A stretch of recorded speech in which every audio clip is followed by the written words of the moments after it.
Christ in his kingly character. If you know not Jah, you know not love. This quotation precisely summarizes the philosophy at the core of Garnett Silk's music. Due to the efforts of this humble root singer, positive spiritual themes returned to dancehall reggae in the early 90s, an era dominated by X-rated and violent lyrics. With singles such as Give I Strength, Complaint, Zion in a Vision, Mystic Chant, and so many other roots reggae classics, this exceptional singer influenced all succeeding artists of the genre. Garnett Silk, born Garnett Damian Smith in Bromelia in the parish of Manchester, Jamaica, on the 2nd day of April 1966, became one of reggae's most promising cultural artists from the moment this singer turned DJ made a serious impact with his debut album It's Growing and his first major hit, Hello Mama Africa. At a very young age, when he was still in elementary school, Garnett dreamt of becoming an entertainer. Family and friends encouraged him, and at the tender age of 12, Garnett Silk entered music business when he started DJing as Little Bimbo with a local sound system called Soul Remembrance. Thus, this youth discovered an outlet for his thought-provoking lyrics, an audience outside of his schoolmates and family, and there was no turning back. In the years that followed, he got involved with other sound systems like Destiny International, Pepper's Disco, and Stereophonic. While working with these sounds, Garnett developed his vocal and lyrical delivery further. Drawing inspiration from the words and music of Bob Marley and the Burning Spear, he started his recording career in 1985.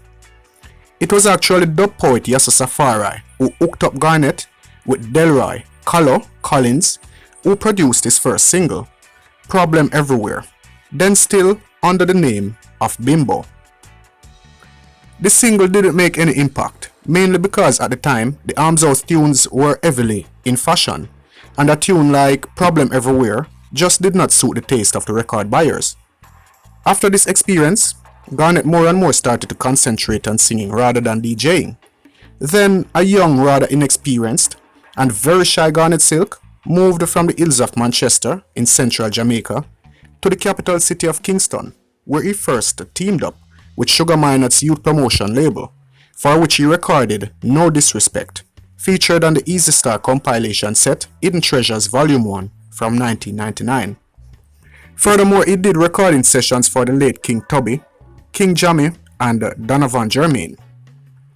Also in Kingston, he met producer Steely and Clevie and spent many days hanging out with them at the renowned Mixing Lab Studios. It was Steely who immediately recognized Garnett's potential as a singer and appropriately named him Garnett Silk, thus matching the texture of his voice better. He signed his first recording contract with Steely and Clevie Productions and commenced recording his first album in 1990.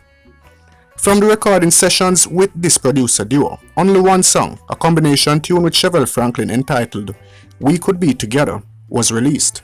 It was obvious Garnett Silk didn't encounter the success he was longing for, and so he returned to the countryside.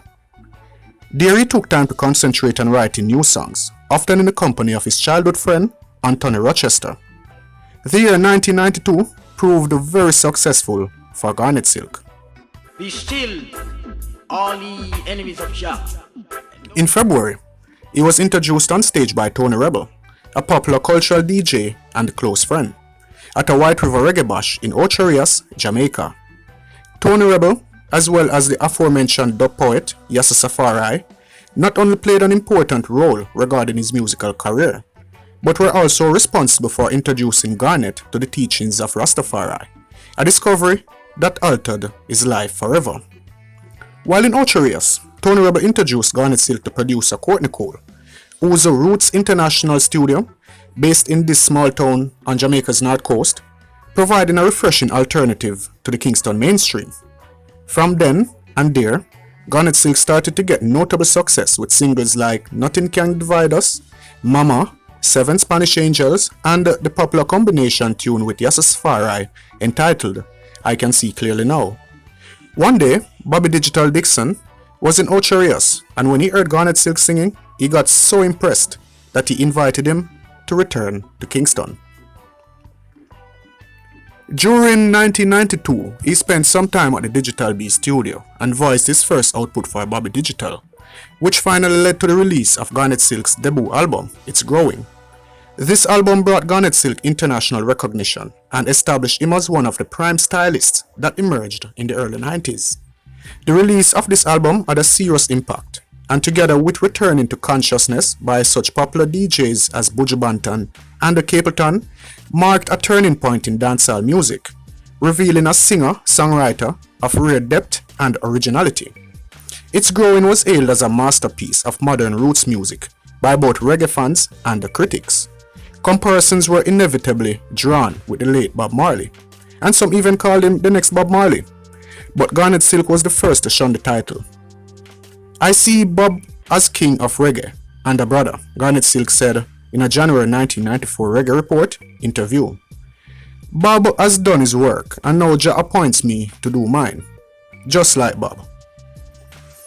If you got this far in this video and you're enjoying it so far, please take the time out to click the like button, as that really does help the channel.